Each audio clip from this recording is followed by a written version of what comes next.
Dhaka central university আইন ২০২৫ চূড়ান্ত করে দ্রুত অধ্যাদেশ জারির দাবিতে শিক্ষা ভবনের সামনে বিক্ষোভ করছেন সরকারি ৭ কলেজের শিক্ষার্থীরা। আজ বেলা ১১:৩০টার দিকে ৭ কলেজ থেকে শিক্ষার্থীরা বিক্ষোভ মিছিল নিয়ে শিক্ষা ভবন মোড়ে এসে অবস্থান নেন। শিক্ষার্থীদের ঠেকাতে সড়কে ব্যারিকেড বসিয়েছে পুলিশ। এ সময় নানা স্লোগান দেন শিক্ষার্থীরা। আন্দোলনকারী শিক্ষকরা বলেন, সরকার ৭ কলেজকে একত্রিত করে সেন্ট্রাল ইউনিভার্সিটি করার ঘোষণা দিলেও প্রয়োজনীয় অধ্যাদেশ জারি করা হয়নি। অধ্যাদেশ না দিলে আরও কঠোর কর্মসূচির কথা জানান শিক্ষার্থীরা।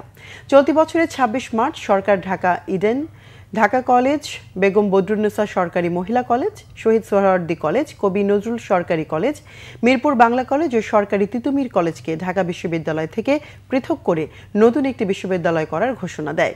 বিশ্ববিদ্যালয় মঞ্জুরি কমিশন প্রস্তাবিত নাম নির্ধারণ করে ঢাকা সেন্ট্রাল ইউনিভার্সিটি।